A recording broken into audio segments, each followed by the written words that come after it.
Hello, everyone, and welcome to Reverb. My name is Calvin Pollock. Alex Helberg is off this week, but I'm so excited to be joined by an old friend of the show, Jim Brown. Jim, welcome back to Reverb. Thank you. Yeah, I'm an old veteran now. Yeah, Jim Brown is someone who has been on the show in the past, in episodes a little bit more focused on his research. Jim is an associate professor of English and director of the Digital Studies Center at Rutgers Camden. So in the past, when Jim's been on, we've talked about everything from his research into digital rhetoric, his book, Ethical Programs. We have a slightly different topic to cover this time because, for those who aren't aware, back in April, Rutgers faculty went on strike, had a historic strike over, grievances related to working conditions and pay. And here on Reverb, we've done several episodes in the past on academic labor. So this is an issue that we're very interested in. We wanted to bring Jim on to talk about his experiences with this recent strike. And so, Jim, just to start today, in addition to those titles that I mentioned earlier, you also recently completed a term as president of the Camden chapter of Rutgers AAUP, American Association of University Professors. And so I wondered if you could just, for context, tell our listeners how long you've been a member of that union and what did serving as chapter president entail? Yeah, thanks. I'm excited to talk about this because we accomplished a lot in it, and it's always exciting to sort of walk everyone through kind of how long it took to get to where we were at that strike in April. So I've been a member of the union since I got here to Rutgers in 2014. I signed up right away. I'm at previous institutions. I was a member of the union as well. I was never active in my union prior to coming to Rutgers. So I was at UW-Madison before this, which isn't unionized, isn't allowed to be. That's a whole other story. And then before that, Wayne State, where I was in a union, but never really active. But I got here and I learned after a year or two that the union here was, without getting too deep into the weeds, in 2016, the Trump DACA stuff was happening, and our union started to organize events around that in support of DACA students. And that's when I realized our union was doing things that I didn't realize it was doing, that it was a union that I might be more interested in, like getting involved with and not just being a member. Started asking around, hey, what's happening in Camden? Like, who's organizing stuff in Camden? And when you ask those questions, you become, the staff of the union are like, aha, I have found someone. So that's when I became more active, began organizing on the kind of department level, and then eventually the campus level. And then after about 2 years or so of that, maybe a little more, some folks in leadership asked if I would be interested in running to be chapter president. So the way Rutgers faculty union works is the union covers all faculty across all campuses at Rutgers. So New Brunswick, Camden, and Newark. There's a president and vice president of the entire union. Right now, actually, we're about to have elections, but right now, the president is Becky Given. Vice president is Todd Wolfson. Todd has done a lot of organizing at the national level with higher ed, with an organization called Higher Ed Labor United. And then each campus chapter has a leadership structure. So I was president of that Camden chapter. So I've been doing that for the last few years. And then this past year, I was part of the bargaining team as well. So they asked me to be on the bargaining team. I have told folks in Camden that I would never recommend in the future the chapter president also being on the bargaining team. That was quite a lot to carry. But that's sort of my basic trajectory in the union, and kind of how it got to the point where, around this time last year, I was at the bargaining table and sort of helping to build or present proposals that we had been building for a few months. That's what was happening about a year ago right now. That's great. And just for people who aren't familiar, like on a day-to-day basis, what does the president of a chapter of a union do? Yeah, that likely differs campus to campus, chapter to chapter. Right. For me, I'm the kind of central person that everyone on the campus comes to with questions about contract, about grievances, anything from like my paycheck's wrong to I didn't get tenure and I want to file a grievance to, I mean, it's just any number of things. In Camden, especially over the last few years, it's been a lot about pay equity. So in our last contract prior to this one, we won a pay equity process, which was largely focused on getting Camden faculty to be more equitably paid. On average, we're paid 30% less than our colleagues in New Brunswick, but we are held to the same tenure standards. So that's been a big focus in Camden. So I get a lot of questions about that.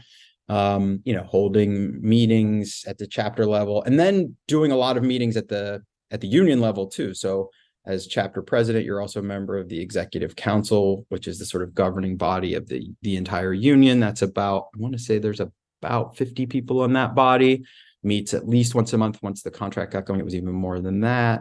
And you're on committees for things like organizing. I was on a budget committee, kind of approving expenditures. A number of committees you're on as president are because you're president, so you're automatically on committees. So it's like a ton of meetings and fielding a lot of emails from your colleagues like, hey, I don't know how to deal with this, or my grad student is not getting the right level of funding, blah, blah, blah, those sorts of things. And I should say the other interesting thing about the Rutgers Union, which is super unique, is that the grad workers are in the same union as us and in the same contract as us. So what that means is we're able to bargain at the table next to them. And it's why, I mean, going into this contract, they were more well paid than the sort of typical grad worker, TA, GA. But they still weren't making a living wage, which is now, something we've made strides toward in this more recent contract. But that's another thing to just keep in mind during this conversation, is it's a unique union in that regard. But yeah, that's the day to day. It's like a ton of email and a ton of committee meetings.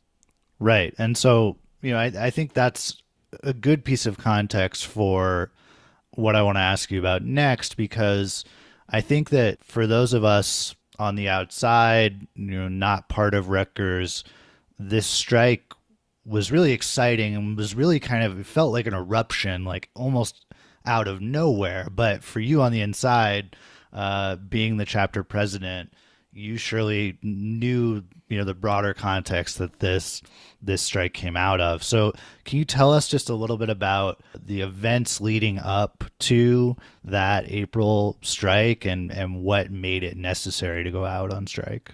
Yeah, I actually kind of love hearing that like it sort of burst onto the scene. I mean, I know it got lots of coverage, and talking to friends nationally, hearing from people during and after the strike. So I was aware that was the sort of perception, and that's not surprising because people are just not privy to what's happening. But I think you probably, my colleague Donna Murch has done a number of interviews about this, and I just want to say that first of all, that Donna is an amazing person, organizer, and scholar, and people should look up her work on the Black Panthers and other stuff. But what she has said is you really have to go back to the pandemic to understand the strike. And I think that's right, because in the midst of the pandemic, our union worked with a number of other unions at Rutgers, staff unions, other worker unions, to build what is now called the Coalition of Rutgers Unions. So there's tons of different workers at Rutgers that are in multiple different unions. Organizing those workers is really complicated because we're all sort of siloed, and management likes those silos. They like to kind of keep everyone separate. It's really bad for them if you start to organize together. But during the pandemic, layoffs started to happen almost instantaneously of dining hall workers, of adjunct faculty, and the full-time faculty union and grad worker union at Rutgers is massively powerful. At the time was the most organized union, still is the most organized union on campus, especially due to the work of the last, say, 8 years or so, the last two sort of contracts. The president who was in place when I started getting active in the union was Deepa Kumar, who was I would say, really started this all, getting the union to think toward more sort of issues of social justice and beyond just sort of pay issues for full-time faculty. But so the pandemic hits and these layoffs hit, and the faculty union leadership decides, look, we have the most leverage, we have the most power. we should work to somehow support and protect these workers who are less organized, who make less money, who are more precarious, who don't, of course, have tenure protections. And we started to work in that regard. And we proposed to the administration a work share program, which is essentially a partial furlough program that would mean that we would take partial furloughs in exchange for them agreeing to not lay off workers. They rejected that plan and then laid off workers. And then 6 months later, roughly or so, they did agree to that plan, and we were able to at least save some jobs in that regard. So you had full professors, distinguished professors, pre-tenure professors, non-tenure track professors taking a partial furlough. It's called a work share program because the way it worked was we were able to apply for unemployment to make up for that furlough. But that, of course, means that Rutgers saves money, and our position was we'll do that work to save Rutgers that money if those resources are used to save other people's jobs. So we did that. We were successful. I was amazed by it because I expected to get inundated with those emails I mentioned earlier from like full-time faculty that say like, why do I have to do this? This is too complicated. Why am I on the phone with New Jersey unemployment? And, we heard some of that, but by and large, people supported it. And it was a really important moment to see what we were capable of and what the sort of most privileged, best off workers at Rutgers were willing to do. How long did that work share agreement last? And when, what was that, in 2020 or? I want to say it was 2020. Mm-hmm. And the actual work share was maybe for, maybe a 6-week sort of period, saved millions and millions of dollars for the university. Because we were drawing on like pandemic funds that were made available to do just this. Right. And, there were other parts of this agreement and this bargaining with the administration too, because there's a clause in our contract that allows them to declare a fiscal emergency and then take away our raises. They had done that. We bargained to get some of those raises back, not all of them. So there were pieces of this as well. The pieces of this agreement as well were like about getting some of those raises back. But the long and short of it was that level of organization is very difficult to achieve, to organize across multiple unions, to organize within a faculty union that represents 9,000 workers across multiple campuses, and that are sort of by, the history of academic workers is that they are well off, like class-wise, they just don't tend to sort of care that much about what's happening outside their sort of very specific sphere. And so that was the beginning of what you could, those are the early rumblings of what happened in April of this year, I would say. So fast forward a little bit to our contract is coming up last year this time. End of June, beginning of July is when the fiscal year turns over. That's when we were out. July 1st, we were out of a contract. And in January 2023, we start putting proposals together for a new contract. So we are building toward a contract fight. We know it's going to be a fight.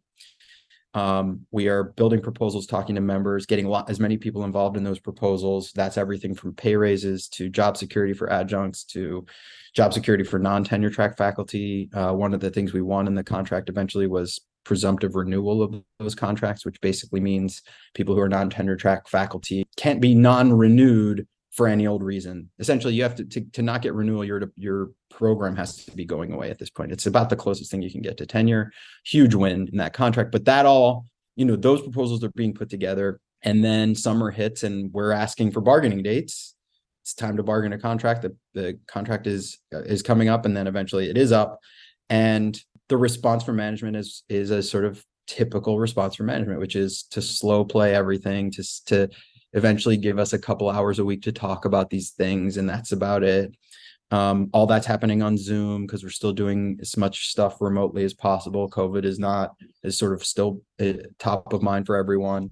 We're pushing hard for as much open bargaining as we can get, as much sort of people outside the bargaining team proper attending those sessions on Zoom. That's a major organizing tool that people are realizing is really, really important. It's been the case in I think the new school made big use of of open bargaining. I think they did the same thing in California and the strike there.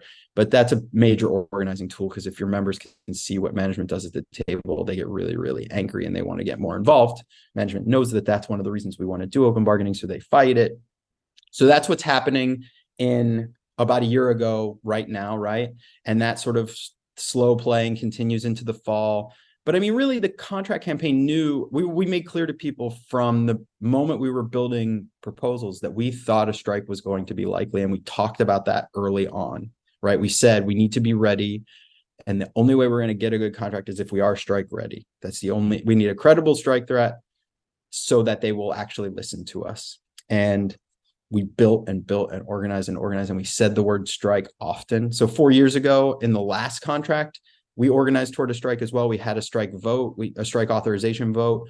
Our members authorized a strike, but we were not organized in the same way we were this year. And when we talked about a strike, we were more careful with members. People were very afraid of a strike. COVID changed a lot of things. The changing labor environment changed a lot of things, but we did not have to be as careful talking strike this time around. So we talked about it a lot. We organized a lot. We had strike schools, we called them, on Zoom, where people could come learn about what it means to go on strike, what would happen in a strike, how to get more involved.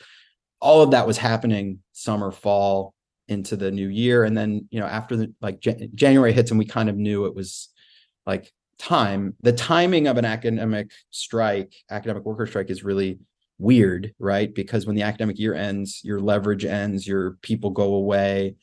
Also, when you get toward the end of the year, you're getting close to graduation. You have to work with think about how you're going to work with students. Are they going to be worried about not graduating? So you have a window, a very specific window that's like, anything past something like April, you're bumping up against the end of the academic year. And we knew that. So it wasn't a surprise to anyone that March or April was going to be when it happened, if it happened. So that's the kind of longer story of like how we got to where we got in April. It was in some ways years of organizing, and then a very, very intense year of organizing. And was there like a event or moment in the negotiation where you said, now we do it, in that second week of April or whenever that was that it officially started? A lot of folks have asked that, actually. A number of journalists were always asking that question, like, why now? Why now? And that's a very difficult question to answer, because there really wasn't. There was that timing issue, and that timing was not a secret. Like, we weren't coming out and saying on this date we will strike. That would be a silly thing to say, right? But everybody kind of knew on the management side. You have to think they're looking at the same calendar we are. And as we got closer and closer to the date where you would assume, where everyone had to be assuming, okay, if it's going to happen, it's going to happen in the next few weeks or a month. So here's a good answer to your question. As we got closer to that time, they became more recalcitrant. Like, they were doing less. They were bargaining. They were taking longer at bargaining. They would caucus for hours at a time, and we didn't know what they were doing. They were, coming back to the table with these like offers for adjunct pay that were ridiculous, but they were saying this is kind of like, this is our last and best, saying things like it was their last and best. And we were like, this is absurd. We've been talking to you for a year now about our goals for adjunct pay. And, another thing this doesn't necessarily fit with this question, but it should also be said. The other weird structural thing that was happening at Rutgers was the adjunct faculty are in our union, but on a separate contract. And so they're AAUP, AFT, just like us, but they're actually a different bargaining unit. And so what that means is, in the past, what that's meant is management bargains with us, the full-time faculty and grads, and then the adjuncts, completely separate table. And we broke that structure this time around. One, we had them sign cards to get added to our union. Rutgers continues to fight that.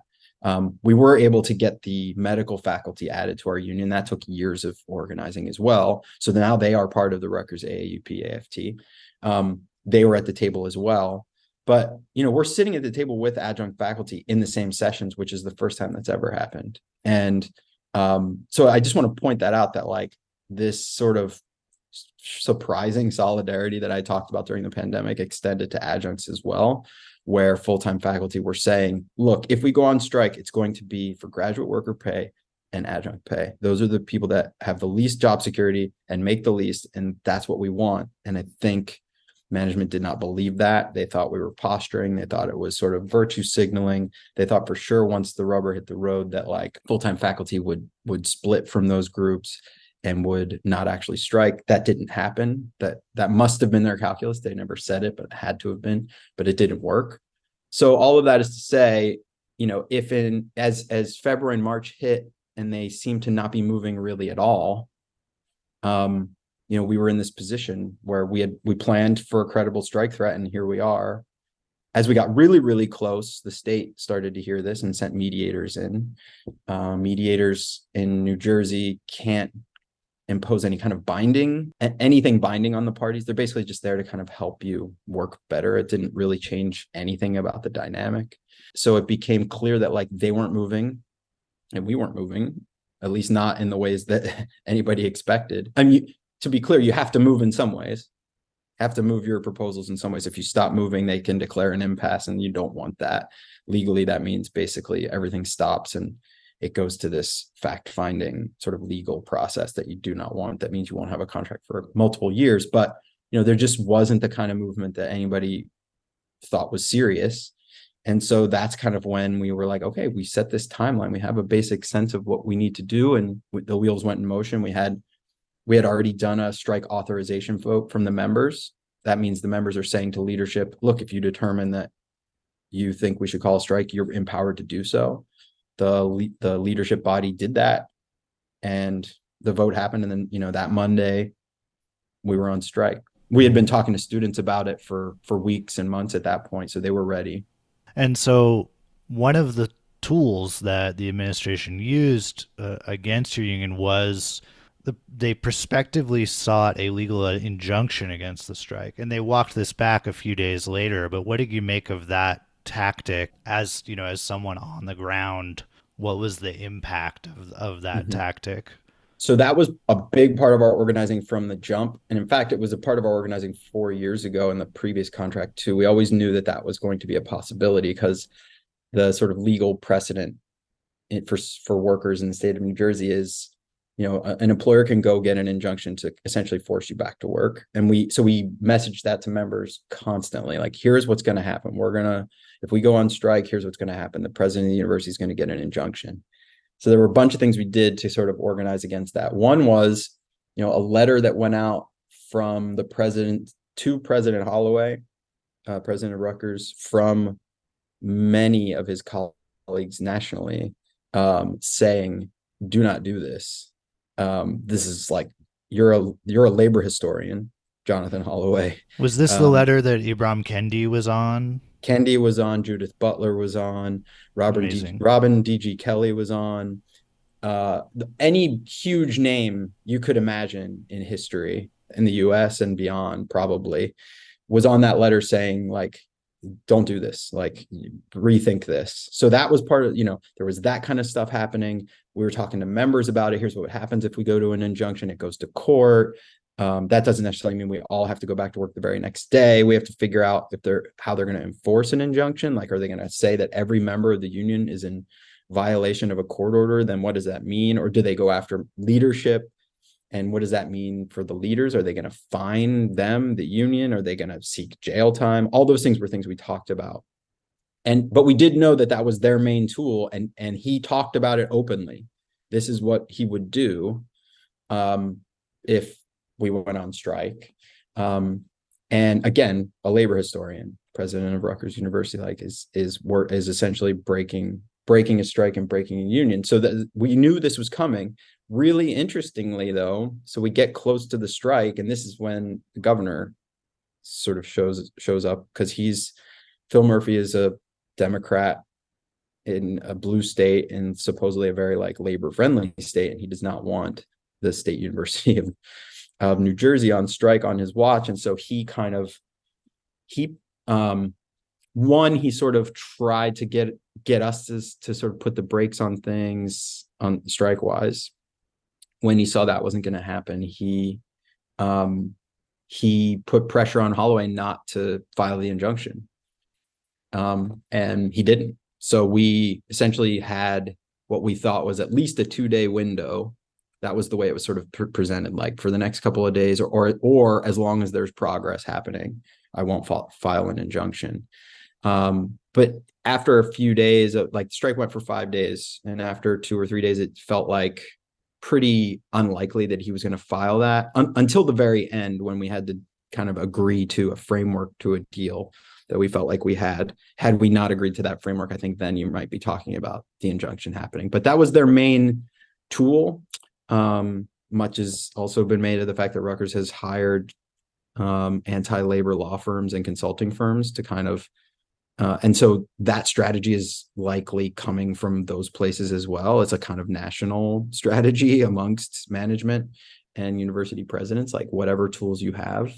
But we had done so much organizing with amongst ourselves, with students, talking like, and that gets through to parents as well. Like, this was not just, I mean, that's the thing I learned in the last 3 years, is like, these things take a lot of time and work.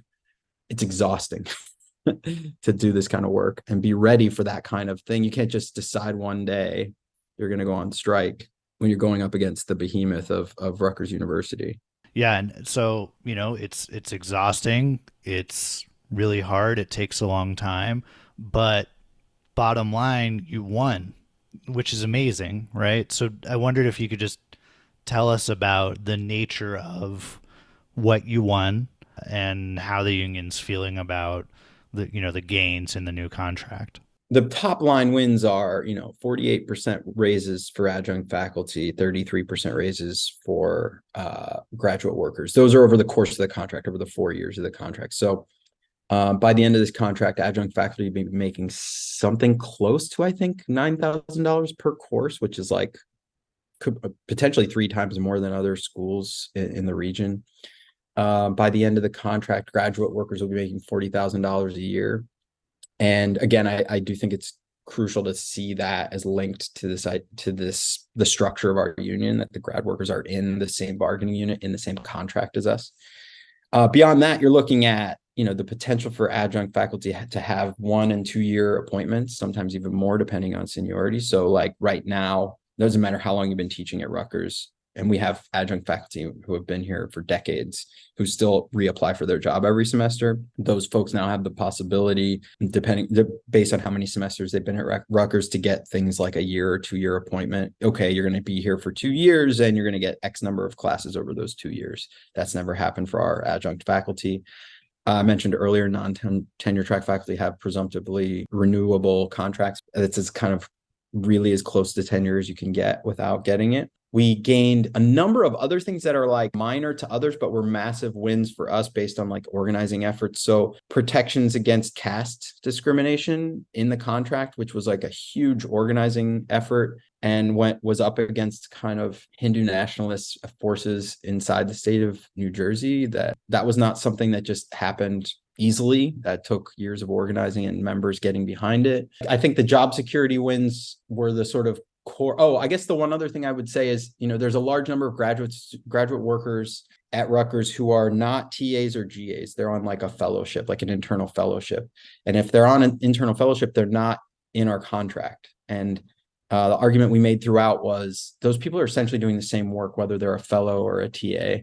The work doesn't actually change. The only thing that's changing is like their title and the amount of money they're making. And what happens when they go into fellowship is they move off the good health insurance onto something less good, but they're still doing the same work.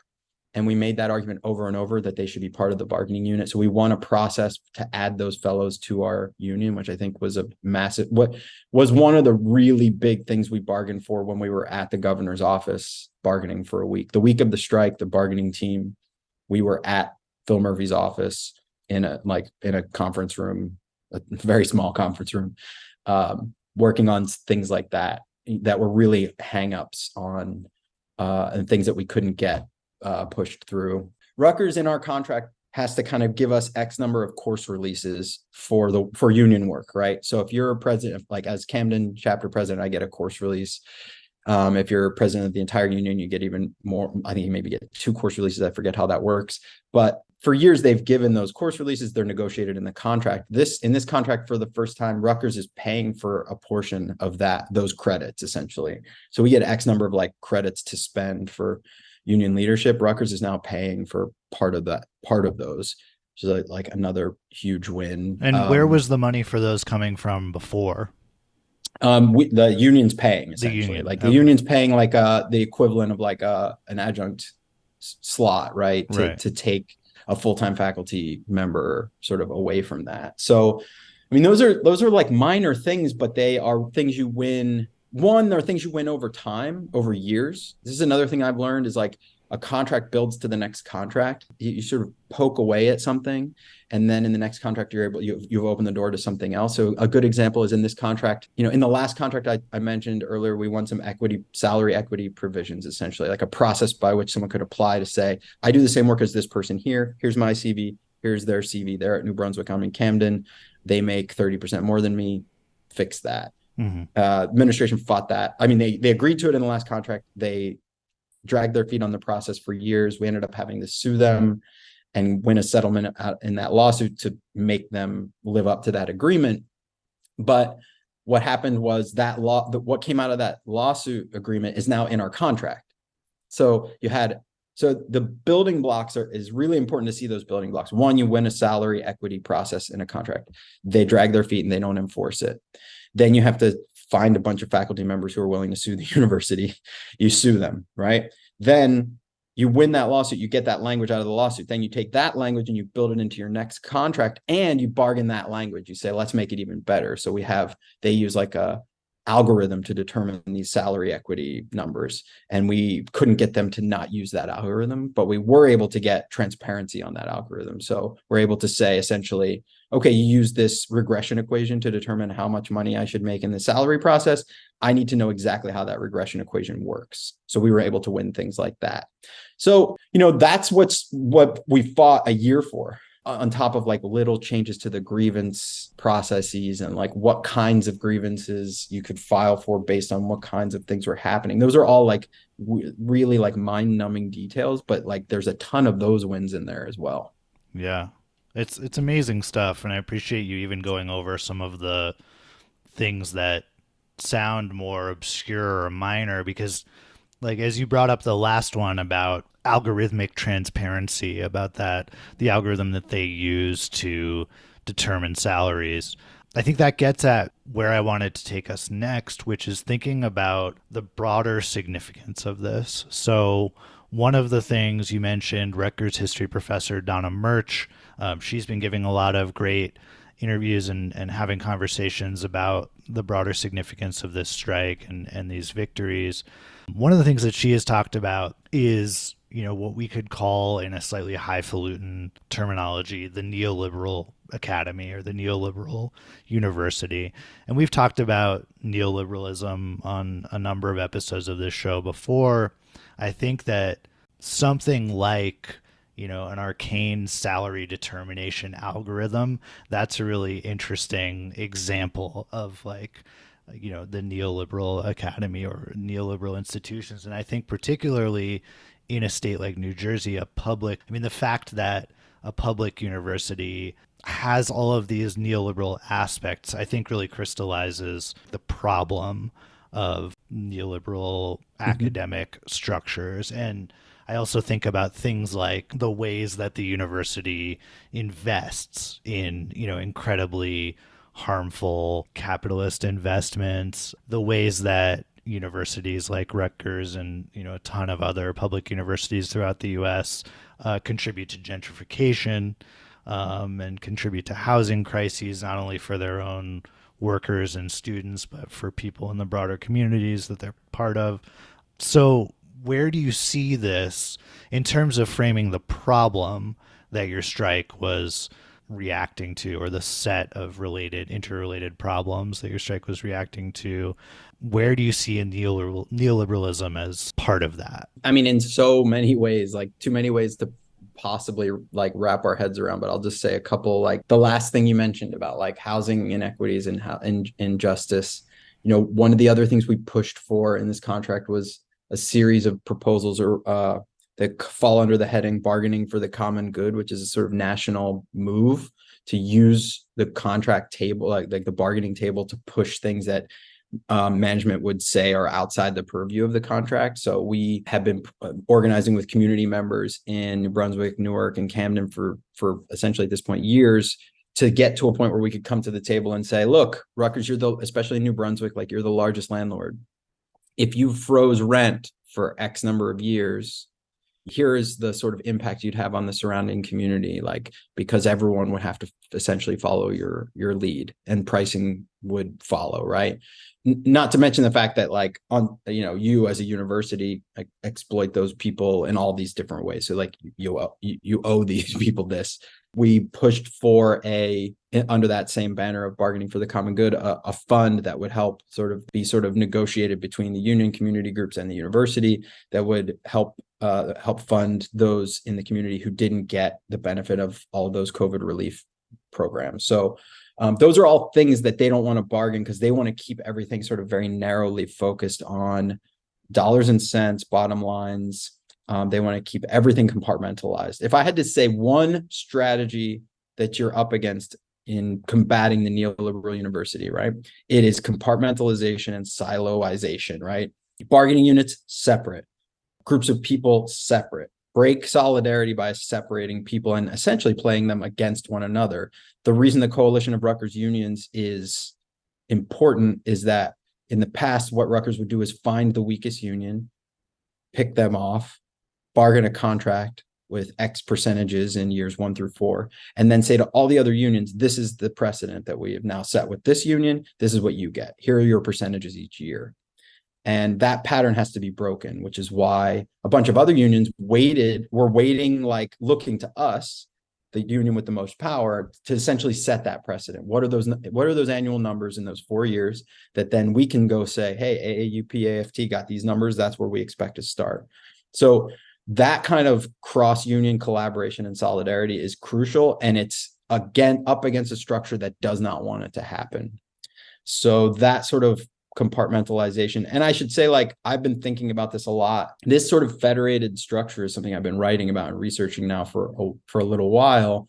And I watched it, being part of these bargaining sessions, being part of this union organizing the last few years has really changed the way I think about federation and federated structures altogether, and how capitalism looks to break federated structures in every way possible, looks to kind of create not just atomized individuals, but atomized groups, right? So because an atomized group is identifiable, you can box it in.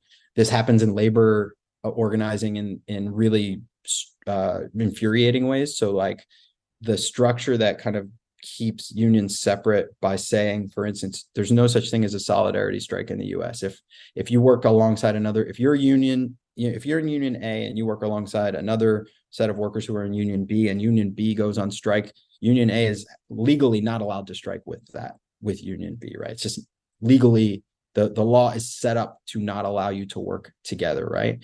That's a kind of legal restriction against federation.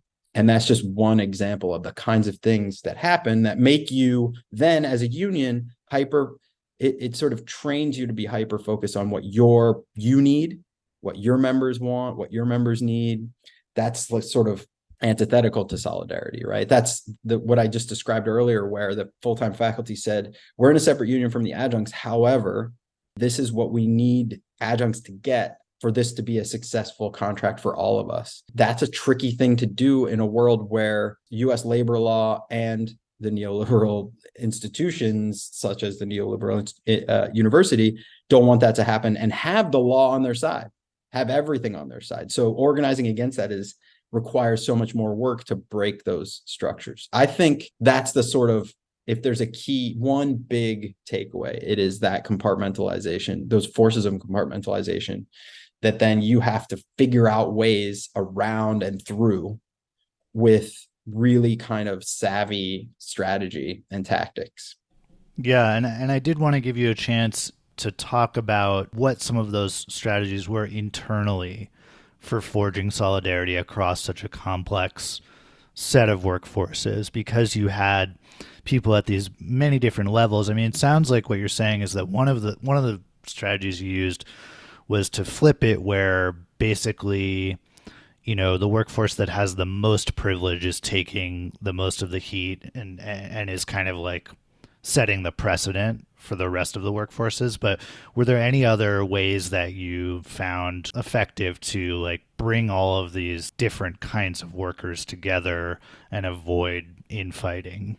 Yeah, I mean, the key is, when leadership of the full-time unit meets, there are often members of the adjunct faculty union there as well. So and organizing teams are always cross job category sort of mixed. So big organizing teams are grad workers, full-time, tenure track, non-tenure track, adjunct. We also represent a group of EOF counselors that are part of our union too, a small group, but still part of our union. Like these, and I've only mentioned briefly the medical faculty, but like folding them into our union was like a massive win, but also created all sorts of issues because their contract is completely different from ours. The way they're compensated is completely different. They're sort of compensated based on, how productive they are in terms of like how many patients they see and those sorts of things, right? Their compensation article in their contract is like really complicated and completely different from what we see. So being in sessions where I was starting to learn about some of those complexities, so I'm on the bargaining team, which means I'm in those sessions hearing the concerns of medical faculty, whether it's members of the staff, people on the bargaining team, people just coming into sessions to share stories, and learning about the working conditions of those folks is core to like building that solidarity. So that's one thing, is just sort of mixing members as much as possible in organizing efforts in meetings, frankly, and something that's been nearly impossible over the last 3 years in social settings is like crucial, something we have missed out on in like important ways. But, it's really difficult to organize people when you can't get together physically. And so I would say some of the fractures in the union that have emerged even in the wake of these wins, and there are fractures, like there are, Donna Murch, who we mentioned earlier, is actually like working on writing a piece about this that I talked to her about. But like everybody on the outside sees this as like this huge win and this like group of like elated people. But on the inside, it doesn't feel that way. On the inside, it feels like we're all sort of recovering from like battle. And those battles are not only external, some of them are internal. So it's really, really hard to articulate the complexities of how solidarity works. A book that I will recommend is a book that I like cite in this thing I told you I'm writing, is by a scholar. His last name is DuFord, DuFord. Solidarity and Conflict is the name of the book. And it's about how solidarity organizations operate and like how they manage those dynamics or fail to. It's a really, really, really great explanation of those forces. But I will say one other thing, which is like, it takes so much time. So the reason 4 years ago, there wasn't very good organizing between the full-time and the adjunct faculty. And by the way, like 4 years ago, the story the story that came out of the contract fight 4 years ago was that the adjunct faculty felt like they were basically abandoned by the full-time faculty. The deeper story there is actually that, and the adjunct faculty who now are in leadership will tell you that this is the case. They weren't organized as well as the full-time unit was. And so there wasn't an alignment. There wasn't good conversation happening. Like we weren't organizing together. All of that changed in this contract. Like for the last 4 years, we've been organizing together. When we organize actions or events, it's with that union. So when we're at the table, we're not like where everyone's on the same page. Everyone's been putting these proposals together and understanding like this is one big negotiation. And I should say the biggest win in the contract is that we negotiated together. Medical faculty, adjuncts, EOF counselors, grad workers, full-time, part-time, like non-tenure track, tenure track, all at the same bargaining table. Management hated it. They hated it so much. When the mediators came in, the first thing they would say is like, look, how come like this? The reason this is taking so long is the inefficiency of this big mess of a negotiation with all these people at the table. And our response was like, we turn their proposals around in hours. They bring us something, we give them a counter in hours. They take days. So the inefficiency is not on our side. The inefficiency is clearly on, they have some inefficiencies. They're running everything through a single office that wants things to be slow. So that's the biggest win. And it's not the sexiest win. It doesn't like, it's not the thing that everyone thinks about. Those big numbers, 48%, 33%, super proud of those numbers. They're amazing, I think. But they're like structurally what was achieved here was like much bigger than that. And the precedent is much bigger. So obviously building that kind of solidarity across job categories, across campuses, all of this stuff. This is a really complex and I think theoretically interesting rhetorical task. And so I wanted to give you a chance to just talk about how your training in rhetoric, how your teaching relates to this side of the work, because I think that people might be inclined to totally separate those, that like rhetoric is something that's what you love, that's something you do, and and this labor stuff is something you feel like you have to do, for your own material well-being, for the well-being of people you're working with. But how do you see them as interlinked? Yeah, I have two thoughts on that. One is how my training in rhetoric informed what happened at the bargaining table and in the strike. And then the other is in the other direction, how the being involved in labor has transformed the kinds of research questions I am now asking. So the first one is, I would be continually amazed at how the bargaining team, and by that I mean like our lawyers, the people who study labor relations and lead our union. So like those people are at the table and they also study this stuff. So, but there's me, the English professor, like learning from them. Like, is this normal? Is this how this stuff normally goes? But I would be continually amazed at how much they relied on persuasion to sort of transmit proposals to management. What I mean by that is like logic, argumentation, like here are the numbers, here are what our peer institutions do, here's why you're not living up to like your responsibility to the community. And I'm sitting there thinking like, why are they doing this? Like these people are not persuadable. Like this is not a persuasive situation. This is not a situation of persuasion. And I kept thinking like, I was just continually shocked in the kind of faith in logic and argumentation that people would have. So that's, but then what I realized was when you have no power, and I think that our union and unions in general are so accustomed to not having power, all you have is persuasion, right? Because you don't have force, because if you don't have a credible strike threat, all you can try to do is persuade. But once you have power, things shift a little bit. Yeah, you continue to make those arguments. You have to, and you have to make them as competently as possible, and you have to draw on evidence. But what wins at the table, what wins is not what happens at the table. What wins is what happens in the street, is people singing "Hey Holloway," right?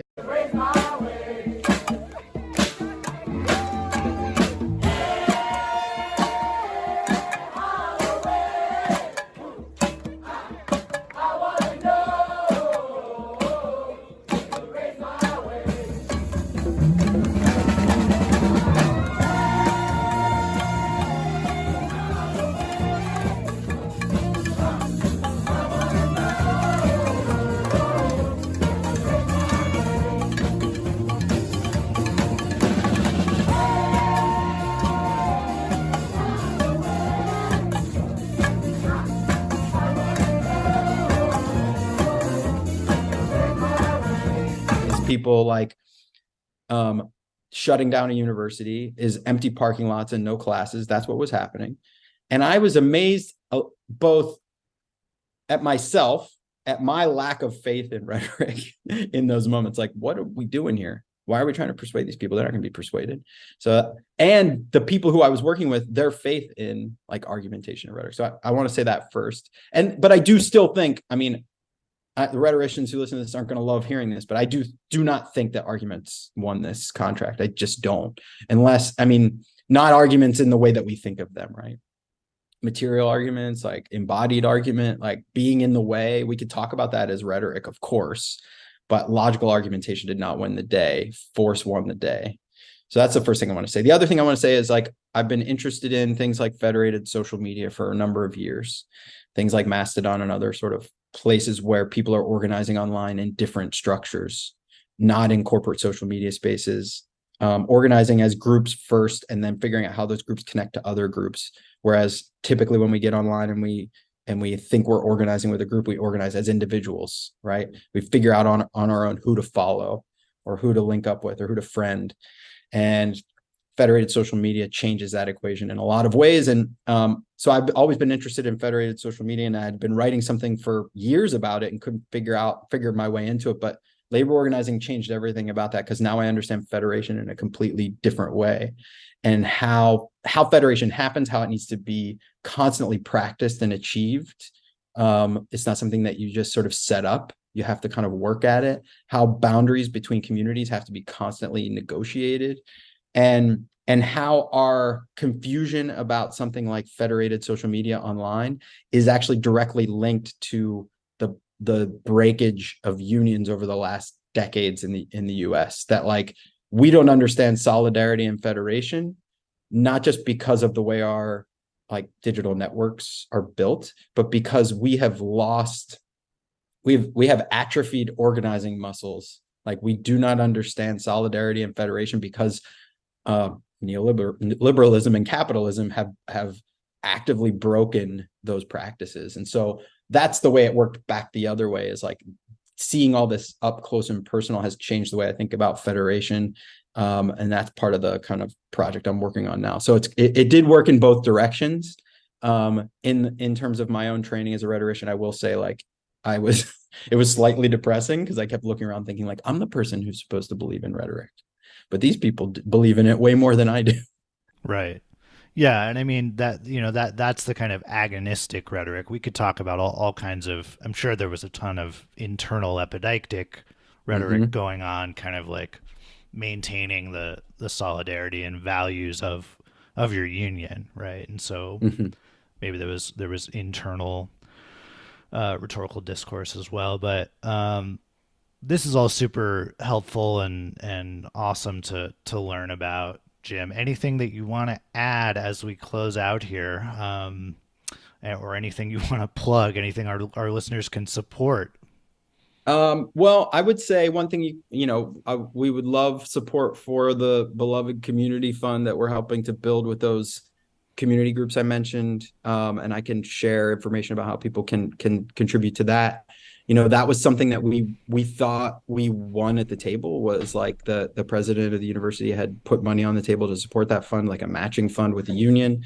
That came off the table when Phil Murphy, the governor of New Jersey, proposed his own way of solving that problem, which we have said is frankly ridiculous. Rutgers should not have pulled its own money off the table just because Governor Murphy put his money out there. So I can share ways for people to contribute to that, but that's a way for that the union is trying to build connections with local organizations. I don't have anything to plug. I've spent too much time labor organizing to publish anything. But like I said, the Donna Murch piece that's going to be coming out is going to be, I think it's going to be called "Winning is Hard." And actually that is the thing I would say that people should take away, be inspired by Rutgers, but recognize that it continues to be difficult. Right. Well, I wanted to ask you about the new MLB rules, but we'll have to save that for another time when we can do a separate episode on the rhetoric of baseball. That's a whole episode. Yeah. Ethical programs and baseball. But thank you so much, Jim Brown. This is super awesome to catch up with you, and keep up the good work. I hope that you find some space and time to do that writing this summer. Thank you very much. It's great to be here. All right, man. Talk to you soon. Bye. Our show today was produced and edited by Calvin Pollock and Alex Hellberg. Reverb's co-producers are Sophie Wadzak, Ben Williams, and Olivia Burnett. You can subscribe to Reverb and leave us a review on Apple Podcasts, Android, Stitcher, or wherever you listen to podcasts. Check out our website at www.reverbcast.com. Follow us on Twitter and like us on Facebook at ReverbCast.